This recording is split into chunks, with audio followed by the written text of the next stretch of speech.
ಹಾಕಿದ್ದಾರೆ. ಅದೇನಾಗಿದೆ, ಬಟ್ಟೆ ಎಲ್ಲ ಸೌದೋಗಿದೆ, ಈ ಬಟ್ಟೆ ಎಲ್ಲ ಹೋಗ್ಬಿಟ್ಟಿದೆ. ಅಂದರೆ ಅದು ತೆಳ್ಳಗಿರುತ್ತೆ, ಇವಾಗ ನೀವು ಹೇಳಿದ್ರಲ್ಲ ಚುಚ್ಚುತ್ತದೆ ಅಂತ, ಆ ಥರದ ಬಟ್ಟೆ ಫ್ಯಾಬ್ರಿಕ್ ಅದು. ಅದೇನಾಗಿದೆ, ವಾಶ್ ಮಾಡ್ತಾ ಮಾಡ್ತಾ ಇದು ಬಟ್ಟೆ ಹೋಗ್ಬಿಟ್ಟಿದೆ. ಮೇಲೆ ದಾರ ಮಾತ್ರ ಹಾಗೇ ಇದೆ, ಅಂದರೆ ಬ್ಲೌಸಲ್ಲೇ ಇವಾಗ ನಾವು ಸ್ಟಿಚ್ ಮಾಡಿರ್ತೀವಲ್ಲ ಈ ಥರ. ಇವಾಗ ಇದು ಸ್ಟಿಚ್ ಮಾಡಿದ್ದೀನಿ ನೋಡಿ, ಈ ಥರ ಇರುತ್ತಲ್ವ. ಇವಾಗ ಇದೇನಾಗಿದೆ, ಈ ಬಟ್ಟೆ ಎಲ್ಲ ಹೋಗ್ಬಿಟ್ಟು ಏನಾಗಿದೆ, ಈ ಬರೀ ದಾರ ಮಾತ್ರ ಇದೆ ಇಲ್ಲಿ. ಆವಾಗ ಅವರು ಸ್ಟಿಚಿಂಗ್ ಕೊಡಬೇಕಾದ್ರೆ ಹೇಳಿದ್ರು, ಅಯ್ಯೋ ನಮಗೆ ಈ ಥರ ಥ್ರೆಡ್ ಪೈಪಿಂಗ್ ಅಂತ ಹಾಕ್ಲೇಬೇಡಿ, ಈ ಥರ ನೋಡಿ ದಾರ ಇದೆ, ಬಟ್ಟೆನೇ ಇಲ್ಲ, ಮತ್ತೆ ಅದು ತೆಗಿಯೋಕ್ಕೂ ಕಷ್ಟ. ಹಿಂಗೆ ಇನ್ನೇಸಿಬಲ್ ಮಾಡಿಬಿಟ್ರೆ ತೆಗಿಯೋಕ್ಕೂ ಕಷ್ಟ. ನೀವು ಮೇಲೆ ಹಾಕಿದ್ರೆ ಬೇಕಾದ್ರೆ ತೆಗೆದ್ಬಿಟ್ಟು ಬೇರೆ ಹಾಕ್ಕೊಡ್ಬೋದು. ಈ ಥರ ಇನ್ನೇಸಿಬಲ್ ಮಾಡಿಬಿಟ್ರೆ ತೆಗಿಯೋಕ್ಕಾಗಲ್ಲ ನೋಡಿ. ಈ ಥರ ಇನ್ನೌಟ್ ಮಾಡಿಬಿಟ್ರೆ ನೀವು ತೆಗೆದು ಸ್ಟಿಚ್ ಮಾಡೋಕ್ಕಾಗಲ್ಲ, ಅದು ಹಾಗೇ ಇರುತ್ತೆ, ಅದು ಏನೂ ಮಾಡೋಕ್ಕಾಗಲ್ಲ. ಇದು ಫಿನಿಶಿಂಗ್ ನೀಟಾಗಿ ಬರುತ್ತೆ ಅಂದ್ಬಿಟ್ಟು ನಾವು ಈ ಥರ ಮಾಡ್ತೀವಿ.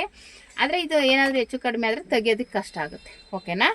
ಹಂಗಾಗಿ ನೀವೇನು ಮಾಡಬೇಕು. Hi friends, welcome to my channel. First time ನನ್ನ ಚಾನಲ್ ನೋಡ್ತಾ ಇದ್ರೆ ಸಬ್ಸ್ಕ್ರೈಬ್ ಮಾಡ್ಕೊಳ್ಳಿ ಫ್ರೆಂಡ್ಸ್. ಈ ವಿಡಿಯೋ ಇಷ್ಟ ಆದರೆ ಲೈಕ್ ಕೊಡಿ.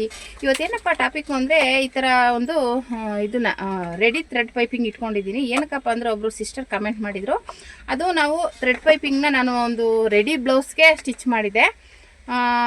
ಅದು ಆ್ಯಕ್ಚುಲಿ ಬ್ಲೌಸ್ ಕೊಟ್ಬಿಟ್ಟಿದ್ದೀನಿ. ಅದು ರೆಡಿ ಆಗಿರೋಂಥ ಇನ್ನೌಟ್ ಮಾಡಿರ್ತೀವಲ್ಲ, ಆ ಬ್ಲೌಸ್ಗೆ ಸ್ಟಿಚ್ ಮಾಡುವಂಥ ಲೇಸಿದು ಇದು ಥ್ರೆಡ್ ಪೈಪಿಂಗು. ಅವರೇನಪ್ಪ ಕೇಳಿದ್ದಾರೆ ಅಂದರೆ, ಇದು ನಾವು ಇನ್ನೌಟ್ ಮಾಡಿರೋ ಬ್ಲೌಸ್ಗೆ ರೆಡಿಯಾಗಿರೋ ಬ್ಲೌಸ್ಗೆ ಹಾಕಿದೆ ಚುಚ್ಚಲ್ವಾ ಅಂತ ಕೇಳಿದ್ದಾರೆ. ಇದು ಯಾಕೆಂದರೆ ಇದರಲ್ಲಿ ನೀವು ಕ್ವಾಲಿಟಿ ನೋಡಿ ತೊಗೋಬೇಕಾಗುತ್ತೆ. ನೀವು ಮಾಮೂಲಿ ಆ ಥರದ್ದು ತೊಗೊಂಡ್ರೆ ಚುಚ್ಚುತ್ತೆ. ಯಾಕೆಂದರೆ ಅದು ಅಂಚನ್ನ ಅವರು ಸ್ಟಿಚ್ ಮಾಡಿರಲ್ಲ, ಅಂಚು ಒಂಥರ ಚೂಪಾಗಿರುತ್ತೆ. ಅದು ಅಂಚಿರುತ್ತಲ್ಲ, ಅದು ಚೂಪಾಗಿರುತ್ತೆ. ನೀವು ರೆಡಿ ಇನ್ನೌಟ್ ಮಾಡಿದ್ರೆ ಏನು ಚುಚ್ಚಲ್ಲ. ಇನ್ನೌಟ್ ಮಾಡಿದ್ರು ಒಂದೊಂದು ತೆಳ್ಳಗಿರೋ ಬಟ್ಟೆಗೆ ಹಾಕಿದ್ರೆ ನೀವು ಅದೇನಾಗುತ್ತೆ, ಈಚೆ ಚುಚ್ಚುತ್ತೆ, ಹಂಗಾಗುತ್ತೆ. ಅದು ಕ್ವಾಲಿಟಿ ಅಷ್ಟು ಚೆನ್ನಾಗಿರಲ್ಲ, ಓಕೆನಾ. ಇದು ಬಂದ್ಬಿಟ್ಟು ನಾನು ಹಾಕೋದು ಗುಡ್. ಅಂದರೆ ಇವಾಗ ನೀವು ರೆಡಿಮೇಡು ಬ್ಲೌಸ್ ಪೀಸ್ ಬರುತ್ತಲ್ಲ, ತೋರಿಸ್ತೀನಿ ರೀ ನೋಡಿ, ಇಲ್ಲೇ ಇದೆ. ಇದು ಬ್ಲೌಸ್ ಪೀಸು ನೀವು ನೋಡಿರ್ಬೋದು, ಗೋಲ್ಡ್ ಕಲರಲ್ಲಿ ಥ್ರೆಡ್ ಪೈಪಿಂಗ್ಗೆ ಅಂತಲೇ ಯೂಸ್ ಮಾಡ್ತೀವಿ. ಇದು ಈ ಥರ ಬ್ಲೌಸ್ ಪೀಸ್ನ ಇದರಲ್ಲಿ ನಾನು ಆಲ್ರೆಡಿ ಫಸ್ಟು ಕಲರಲ್ಲಿ ತಂದಿಟ್ಕೋತಿದ್ದೆ, ಇವಾಗಲೂ ಇದೆ. ಅಂದರೆ ಅದೇ ಇವಾಗ ಎಲ್ಲಿ ರೆಡಿ ಥ್ರೆಡ್ ಪೈಪಿಂಗ್ ತಂದಮೇಲೆ ಇದು ಯೂಸ್ ಮಾಡಲ್ಲ, ನಾನು ಕಡಿಮೆ ಮಾಡಿಬಿಟ್ಟಿದ್ದೀನಿ. ಯಾಕೆಂದರೆ ಗೋಲ್ಡು ಸಿಲ್ವರು ಮಾಮೂಲಿ ಇದರಲ್ಲೆಲ್ಲ ತಂದು ಇಟ್ಕೋತಾ ಇದ್ದೆ. ಏನಕ್ಕಪ್ಪ ಅಂದರೆ ಇದು ಈ ಥರ ಥ್ರೆಡ್ ಪೈಪಿಂಗ್ ಅಂತಲೇ ಮಾಮೂಲಿ ಈ ಥರ ಬ್ಲೌಸ್ ಪೀಸ್ಗೆ ಈ ಥರ ಥ್ರೆಡ್ ತಗೊಬಂದ್ಬಿಟ್ಟು ಇದ್ರ ಕಟ್ ಮಾಡಿಕೊಂಡು ಇದನ್ನ ಇಟ್ಟು ಸ್ಟಿಚ್ ಮಾಡ್ತಾ ಇದ್ವಿ. ಅವಾಗ ಇದು ಕೆಲಸ ಜಾಸ್ತಿ ಆಗುತ್ತೆ ಅಂದ್ಬಿಟ್ಟು ಈಗ ರೆಡಿದೇ ಬಂದ್ಬಿಟ್ಟಿದೆ ನೋಡಿ. ನೀವು ತಗೋಬೇಕು ಅಂದ್ರೆ ಈಗ ಬಿಗಿನರ್ಸ್ಗೆ ಗೊತ್ತಾಗಲ್ಲ, ಅದಕ್ಕೋಸ್ಕರನೇ ಈ ವಿಡಿಯೋ ಮಾಡ್ತಾ ಇದ್ದೀನಿ. ಇವಾಗ ಇದು ಬಂದ್ಬಿಟ್ಟು ರೆಡಿ ಇರುವಂತದ್ದು. ಆಮೇಲೆ ಮತ್ತೆ ಇನ್ನೊಂದು ಏನಪ್ಪಾ ಅಂದ್ರೆ, ಅಂಚು ನಿಮ್ಗೆ ಎಷ್ಟು ನೀಟಾಗಿ ಸ್ಟಿಚ್ ಆಗೋಗಿರುತ್ತೆ ತೋರಿಸ್ತೀನಿ ಹತ್ರದಿಂದ ನೋಡಿ. ಇದು ನಿಮ್ಗೆ ನೀಟಾಗಿ ಹಿಂದೆಗಡೆನು ಸ್ಟಿಚ್ ಮಾಡಿದ್ದಾರೆ, ಓಕೆನಾ. ಮುಂದೆಗಡೆನು ಈ ತರ ಬರುತ್ತೆ. ನಾವ್ ಹೇಗ್ ಸ್ಟಿಚ್ ಮಾಡ್ತೀವೋ ಅದೇ ತರ ಹಿಂದೆಗಡೆ ಫೋಲ್ಡ್ ಮಾಡಿರ್ತಾರೆ, ಅಂಚು ಬರಲ್ಲ ಇದು, ಓಕೆನಾ. ಹಂಗಾಗಿ ಇದು ಈ ತರ ನೀಟಾಗಿ ಫಿನಿಶಿಂಗ್ ಇರುತ್ತೆ. ನಾವು ರೆಡಿ ನಮ್ ಬ್ಲೌಸ್ ಪೀಸಲ್ಲಿ ಕಟ್ ಮಾಡ್ದಂಗೆ ಇರುತ್ತೆ, ಫ್ಯಾಬ್ರಿಕ್ ಅದೇನೆ ಇರುತ್ತೆ ಇದು, ಓಕೆನಾ. ನಾನು ಇಲ್ಲಿ ಲೈನಿಂಗ್ ಅಂಗಡಿಯಲ್ಲಿ ಕೇಳಿದಾಗ ಅವ್ರು ತೋರಿಸ್ತಾ ಇದ್ರು, ಇದು ನೀವು ಬ್ಲೌಸ್ ಪೀಸ್ ಸ್ಟಿಚ್ ಮಾಡ್ತಿರಲ್ಲ ಅದೇ ಫ್ಯಾಬ್ರಿಕ್ಕು, ನೀಟಾಗಿರುತ್ತೆ. ಸ್ವಲ್ಪ ಇದೊಂದು ಸ್ವಲ್ಪ ಕಾಸ್ಟ್ಲಿ ಇರುತ್ತೆ. ಅಂದರೆ ಹೋಲ್ಸೇಲ್ ತಗೊಂಡ್ರೆ ನಿಮ್ಗೆ ಇನ್ನೂ ಕಡಿಮೆನೇ ಬೀಳುತ್ತೆ. ಇಲ್ಲಿ ಸ್ವಲ್ಪ ಅಂದರೆ ತುಂಬ ದಿನ ಆಯಿತು ನಾನು ಅಂಗಡಿಲಿ ತಂದಿಲ್ಲ. ಇದೂ ಅಷ್ಟೇ ನಾನು ಹೋಲ್ಸೇಲ್ ಅಂಗಡಿಲಿ ತಂದು ಇಟ್ಕೊಂಡಿರೋದು, ಹಾಗಾಗಿ ರೇಟ್ ಗೊತ್ತಿಲ್ಲ, ಮರ್ತೋಗಿದ್ದೀನಿ. ಹಂಗಾಗಿ ಇದು ಚೆನ್ನಾಗಿರುತ್ತೆ ನೋಡಿ, ಇಷ್ಟು ಗುಡ್ ನೋಡಿ. ನೀವು ನೋಡ್ತಾ ಇರ್ಬೋದು, ಹಿಂದೆಗಡೆನೂ ಏನು ಚುಚ್ಚಲ್ಲ, ನೀವು ಹೆಂಗಾದರೂ ಹಾಕ್ಬೋದು, ಇನ್ನೆಸಿಬಲ್ ಆಗಾದರೂ ಹಾಕ್ಬೋದು. ಮಾಮೂಲಿ ನೀವು ರೆಡಿಯಾಗಿ ಇವಾಗ ಒಂದೊಂದು ಬ್ಲೌಸ್ಗೆ ರೆಡಿ ಮಾಡಿಬಿಟ್ಟಿರ್ತೀರಾ ಅರ್ಜೆಂಟಲ್ಲಿ, ಆಮೇಲೆ ಮಾಡ್ಕೊಡ್ತೀವಿ, ಇಲ್ಲ ಸಿಕ್ಕಿರಲ್ಲ, ಆಮೇಲೆ ತಂದು ಹಾಕಿದ್ರೂ ಈ ಥರ ಹಾಕ್ಕೋಬೋದು. ಇದಂತೂ ನಿಮಗೆ ಏನು ಚುಚ್ಚೋದಿಲ್ಲ, ಎಂಥವ್ರಿಗೂ ಹಾಕ್ಕೋಬೋದು, ಮಕ್ಕಳ ಬಟ್ಟೆಗೆ ಎಲ್ಲದಕ್ಕೂ ಹಾಕ್ಬೋದು, ಏನು ಚುಚ್ಚಲ್ಲ ನೋಡಿ. ಎಷ್ಟು ನೀಟಾಗಿದೆ. ನಾನು ಇದು ಈ ಕಡೆನೂ ಇನ್ನೆಸಿಬಲ್ ಮಾಡಿಬಿಟ್ಟಿದ್ದಾರೆ, ಅಂದರೆ ಫೋಲ್ಡ್ ಮಾಡಿ ಸ್ಟಿಚ್ ಮಾಡಿದ್ದಾರೆ, ಹಂಗಾಗಿ ಇದು ಏನೂ ಚುಚ್ಚಲ್ಲ ನೋಡಿ. ನಾನು ಅದೇ ಥರದ್ರಲ್ಲಿ ಈ ಥರ ಗೋಲ್ಡಲ್ಲಿ ನೋಡಿ ಈ ಕಲರ್ಸ್ಗಳು ತಂದಿಟ್ಕೊಂಡಿದ್ದೀನಿ. ಇದು ಡಾರ್ಕ್ ಗೋಲ್ಡು, ಇದು ಸ್ವಲ್ಪ ಲೈಟು, ಇದು ಇನ್ನೂ ಸ್ವಲ್ಪ ಲೈಟು, ಇನ್ನೂ ಲೈಟ್ ಕಲರ್ ಇದೆ. ಇದು ಇನ್ನೂ ಲೈಟ್ ಕಲರಲ್ಲಿದೆ, ಓಕೆನಾ. ಇದು ಒಂದು ಸಿಲ್ವರ್ ಕಲರ್ ಥರನೂ ಆಗುತ್ತೆ, ಇದರಲ್ಲೂ ಹಾಕೋಬೋದು. ಮತ್ತು ಇದೊಂದು ಬಂದುಬಿಟ್ಟು ಇದು ಸಿಲ್ವರ್ ಕಲರು. ಇದು ಬಂದ್ಬಿಟ್ಟು ಮಾಮೂಲಿ ಕಾಪರಲ್ಲಿ ಡಾರ್ಕ್ ಸಿಕ್ಕಲಿಲ್ಲ, ಇದನ್ನೇ ನಾನು ಯೂಸ್ ಮಾಡ್ತೀನಿ. ಕಾಪರ್ ಕಲರ್ ಯೂಸ್ ಮಾಡ್ಬೋದು, ಇದು ತುಂಬ ಚೆನ್ನಾಗಿ ಕಾಣಿಸುತ್ತೆ. ಮತ್ತು ಅದ್ರ ಜೊತೆ ಒಂದು ಪಿಂಕ್ ತೊಗೊಬಂದಿದ್ದೀನಿ. ಇವಾಗ ಜಾಸ್ತಿ ಒಂದೊಂದು ಪಿಂಕ್ ಕಾಂಬಿನೇಷನ್ ಕೇಳ್ತಾರಲ್ಲ ಅಂದ್ಬಿಟ್ಟು ಇದೊಂದು ಜಾಸ್ತಿ ನೋಡಿ ಖಾಲಿ ಆಗಿದೆ.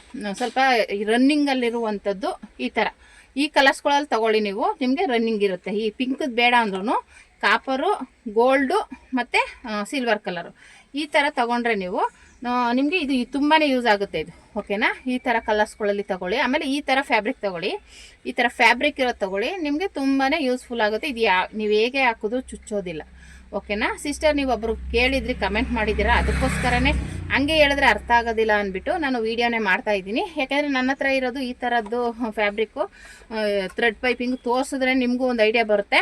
ನೀವು ತೊಗೊಂಡಿರೋದು ಅದು ಚುಚ್ಚುತ್ತೆ ಅಂತಿರಲ್ವ, ಅದು ಸ್ವಲ್ಪ ಕ್ವಾಲಿಟಿ ಕಡಿಮೆ ಇರುತ್ತೆ. ಹಾಗಾಗಿ ಆ ಥರದ್ದನ್ನು ಬಿಡಿ, ಈ ಥರದ್ದು ತೊಗೊಳ್ಳಿ. ಇದು ಸ್ವಲ್ಪ ಕಾಸ್ಟ್ಲಿ ಆದ್ರೂ ಚೆನ್ನಾಗಿದೆ. ಆಮೇಲೆ ಬಾಳ್ಕೆನೂ ಬರುತ್ತೆ. ಇದು ಮಾಮೂಲಿ ಬ್ಲೌಸ್ ಪೀಸಲ್ಲೇ ಕಟ್ ಮಾಡಿ ನಾವೇಗೆ ಹಾಕ್ತೀವೋ ಸೇಮ್ ಅದೇ ಥರನೇ ಇರುತ್ತೆ. ಓಕೆನಾ, ಈ ಥರದನ್ನು ನೀವು ಹಾಕ್ಬೋದು ನೋಡಿ, ತುಂಬಾ ಚೆನ್ನಾಗಿದೆ. ನಾನು ಹಂಗೇನೆ ಸಿಟಿಗೆ ಚಿಕ್ಕಪೇಟೆಗೆ ಹೋದಾಗ ಈ ಥರ ತಂದಿಟ್ಕೋತೀನಿ. ಇವಾಗ ಟೈಮ್ ಸಿಗಲ್ಲಲ್ವಾ, ಮತ್ತೆ ನಾವು ಅದೇ ಈ ಥರ ಥ್ರೆಡ್ ಹಾಕಿ ಈ ಥರ ಕಟ್ಟಿಂಗ್ ಮಾಡಿ ಮಾಡೋಷ್ಟು ಪೇಷನ್ಸ್ ಇರಲ್ಲ. ಆವಾಗ ತಂದಿಟ್ಕೊಂಡಿದ್ದು ನಾನು ಈ ಥರದ್ದು ಅಷ್ಟೇ ಗೋಲ್ಡಲ್ಲಿ ಎಲ್ಲ ಕಲರಲ್ಲೂ ತಂದಿಟ್ಟಿದ್ದೆ. ಇವಾಗ ತೋರ್ಸೋಕ್ಕೆ ನಿಮಗೆ ತೋರಿಸ್ತಾ ಇರೋದು ಅಷ್ಟೇ. ಈ ಥರ ಹಿಂಗೆ ಪೀಸ್ಗಳು ತುಂಬ ಇದ್ದಾವೆ, ಒಂದು ಕವರಲ್ಲಿ ಹಾಕಿಟ್ಟಿದ್ದೀನಿ. ಇದರ ಥ್ರೆಡ್ಗೆ ಹಾಕಿ ಮತ್ತೆ ಸ್ಟಿಚ್ ಮಾಡ್ತಿದ್ದೆ. ಆದರೆ ಇವಾಗೆಲ್ಲ ಸ್ವಲ್ಪ ಫ್ರೀಯಾಗಿ ಆಗಬೇಕಲ್ಲ, ಬೇಗ ಬೇಗ ಆಗಬೇಕು. ಹಂಗಾಗಿ ಇವಾಗೆಲ್ಲ ಇದರ ರೆಡಿ ಸಿಕ್ಕಿರುವಾಗ ನನಗೂ ಲೈನಿಂಗ್ ಬಟ್ಟೆ ತರುವಾಗ ಅವ್ರು ಹೇಳಿದ್ದು 2 ಥರನೂ ಇದೆ. ಇದು ಫ್ಯಾಬ್ರಿಕ್ ಥರನೇ ಬರುತ್ತೆ, ಅದು ಇನ್ನೊಂದು ಶೈನಿಂಗ್ ಬರುತ್ತೆ. ಅದು ಚುಚ್ಚುತ್ತೆ ಅಂತ ಹೇಳಲಿಲ್ಲ ಅವರು, ಅದು ಕಡಿಮೆದು ಇದು ಜಾಸ್ತಿ ಇದು ಅಂತ ಹೇಳಿದರು. ಆವಾಗ ನಾನು ಈ ಥರದ್ದೇ ತಗೋತೀನಿ ಅಂದೆ. ಆಮೇಲೆ ನಮ್ಮ ಕಸ್ಟಮರ್ ಒಬ್ಬರು ಪೈಪಿಂಗ್ ಅಂದರೆ ಈ ಥರ ಸ್ವಲ್ಪ ಒಂಚೂರು ಕಾಸ್ಟ್ಲಿ ಆಗುತ್ತೆ. ಇವಾಗ ಅವ್ರಿಗೆ ಹೇಳಿದ್ರೆ ಆಯಿತು ಬಿಡಿ, ಇವಾಗ ಥ್ರೆಡ್ ಪೈಪಿಂಗ್ ಹಾಕ್ತೀವಿ ಅಂದರೆ ಸ್ವಲ್ಪ ಅಮೌಂಟ್ ಜಾಸ್ತಿ ತೊಗೋತೀವಲ್ವಾ, ಹಂಗಾಗಿ ಸ್ವಲ್ಪ ನೀಟಾಗಿರೋದೇ ತೊಗೊಳ್ಳಿ. ಇದು ಇನ್ನೇಸಿಬಲ್ ಮಾಡಿ ಸ್ಟಿಚ್ ಮಾಡಿರುವಂಥ ಬ್ಲೌಸ್ ಇದು ನೋಡಿ, ಈ ಥರ ಬರುತ್ತೆ. ಓಕೆನಾ, ಇನ್ನೇಸಿಬಲ್ ಆಗಿ ಮಾಡಿದ್ರೆ ಈ ಥರ ಬರುತ್ತೆ. ನಾನು ಇದ್ರದ್ದು ವೀಡಿಯೋ ಮಾಡ್ಕೊಂಡಿದ್ದೀನಿ, ನೆಕ್ಸ್ಟ್ ವೀಡಿಯೋದಲ್ಲಿ ಹಾಕ್ತೀನಿ. ಓಕೆನಾ, ಈ ಥರ ಇನ್ನೇಸಿಬಲ್ ಆಗಿ ಮಾಡ್ಬೋದು, ನಾವು ರೆಡಿ ಆಗಿರೋ ಆ ಥರನೂ ಹಾಕ್ಬೋದು. ಓಕೆನಾ, ನೀವು ಆ ಥರ ಬ್ಲೌಸ್ನ ಇವಾಗ ಜಾಸ್ತಿ ಏನು ಮಾಡಿ, ಇವಾಗ ಆಲ್ರೆಡಿ ತೊಗೊಬಂದು ಇಟ್ಕೊಂಡ್ಬಿಟ್ಟಿದ್ದೀರಾ ಅಂದರೆ ಅದು ಚುಚ್ಚುತ್ತೆ ಅಂದರೆ ನೀವು ಅದನ್ನು ಇನ್ನೇಸಿಬಲ್ ಮಾಡಿ ಯೂಸ್ ಮಾಡಿ, ಮೇಲ್ಗಡೆ ಹಾಕಕ್ಕೆ ಹೋಗ್ಬೇಡಿ, ಇನ್ನೇಸಿಬಲ್ ಮಾಡಿ.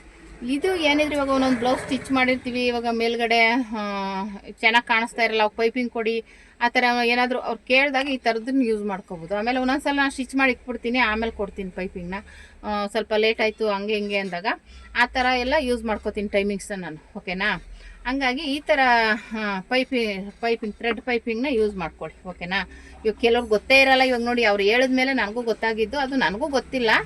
ಏನಕ್ಕೆ ಚುಚ್ಚುತ್ತೆ ಅಂತಾರಲ್ಲ, ನಾನು ತಂದಿರೋದು ಏನು ಚುಚ್ಚಲ್ವಲ್ಲ, ನಾವು ಹೆಂಗೆ ಹೊಲಿದ್ರೂ ನೀಟಾಗಿದೆಯಲ್ಲ ಅಂತ ನಾನು ಅಂದ್ಕೊಂಡೆ.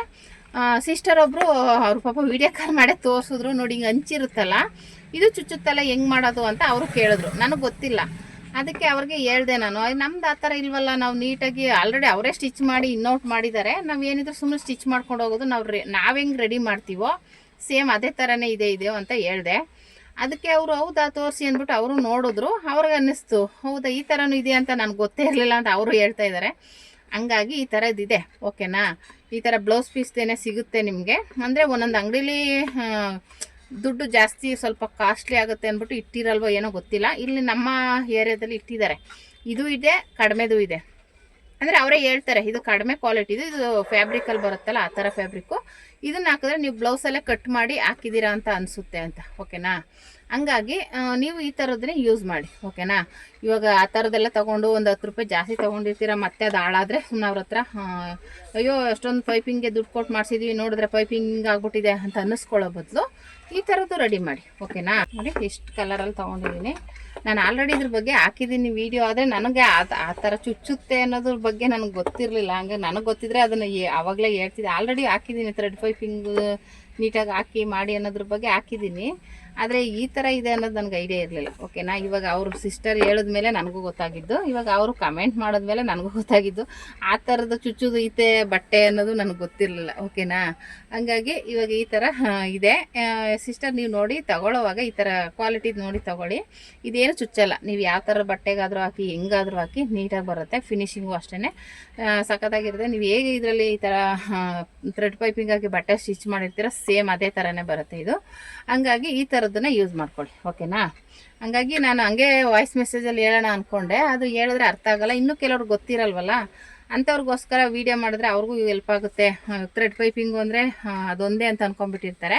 ಆ ಥರ ಚುಚ್ಚೋದು ಇರುತ್ತೆ, ಅದನ್ನು ತಗೊಂಡು ಇವಾಗ ಒಂದೊಂದ್ಸಲ ಇನ್ನೇಸಿಬಲ್ ಮಾಡಿದ್ರು ಅದು ಚುಚ್ಚುತ್ತೆ. ಯಾಕೆಂದರೆ ತೆಳ್ಳಗಿರೋ ಬಟ್ಟೆಗೆ ಹಾಕ್ಬಿಟ್ರೆ ನೀವು ಅದೇನಾಗುತ್ತೆ, ಅದು ಓಪನ್ ಆಗಿ ಮೇಲ್ಗಡೆ ಚುಚ್ಚುತ್ತೆ. ಅದು ನಾನು ಅದನ್ನು ಎಕ್ಸ್ಪೀರಿಯೆನ್ಸ್ ಮಾಡಿದ್ದೀನಿ.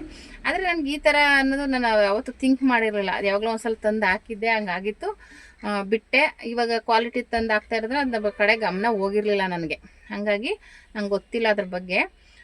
ಹಂಗಾಗಿ ಇವಾಗ ತಿಳಿದಿರುವಷ್ಟು ನಾನು ಹೇಳಿದ್ದೀನಿ. ನೀವೇನಾದರೂ ಈ ಥರದ್ದು ತೊಗೋಬೇಕು, ಅಂದರೆ ಈ ಥರ ನೋಡಿ ತಗೊಳ್ಳಿ, ಓಕೆನಾ. ಈ ಥರದ್ದು ಬಟ್ಟೆ ಫ್ಯಾಬ್ರಿಕೆಲ್ಲ ಸಿಗುತ್ತೆ ನಿಮಗೆ, ಸ್ವಲ್ಪ ಕ್ವಾಲಿಟಿ ಚೆನ್ನಾಗಿರೋದು. ಏನಿಲ್ಲ, ಅದಕ್ಕೆ ಇದಕ್ಕೆ ಒಂದು 5 ರೂಪಾಯಿ ಡಿಫ್ರೆನ್ಸ್ ಆಗ್ಬೋದು ಅಷ್ಟೇ. ಅಂದರೆ ನಾನು ಹೇಳ್ದಂಗೆ ಬೇಕಾದ್ರೆ ನೆಕ್ಸ್ಟ್ ಟೈಮ್ ಹೋದಾಗ ರೇಟ್ ಎಷ್ಟು ಏನಂತ ಕೇಳ್ಕೊಂಬರ್ತೀನಿ. ಇದಕ್ಕೆ ಎಷ್ಟು ಚುಚ್ಚುತ್ತಲ್ಲ ಅದಕ್ಕೆ ಎಷ್ಟು ಮೀಟ್ರು, ಇದಕ್ಕೆ 1 ಮೀಟ್ರಿಗೆ ಎಷ್ಟು ಇಲ್ಲಿ ನಮ್ಮ ಏರಿಯಾದಲ್ಲಿ ಎಷ್ಟಿದೆ ರೇಟು ಅಂತ ಕೇಳ್ಕೊಬಂದು ನೆಕ್ಸ್ಟ್ ವೀಡಿಯೋದಲ್ಲಿ ಹೇಳ್ತೀನಿ, ಓಕೆನಾ. ಈ ರೀತಿ ಥ್ರೆಡ್ ಪೈಪಿಂಗ್ ತೊಗೋಬೇಕಂದ್ರೆ ಸ್ವಲ್ಪ ಯೋಚನೆ ಮಾಡಿ ಚೆನ್ನಾಗಿರೋ ತೊಗೊಳ್ಳಿ, ಓಕೆನಾ. ಈ ವಿಡಿಯೋ ಇಷ್ಟ ಆದರೆ ಲೈಕ್ ಮಾಡಿ, ಶೇರ್ ಮಾಡಿ, ಕಮೆಂಟ್ ಮಾಡಿ. Thank you for watching.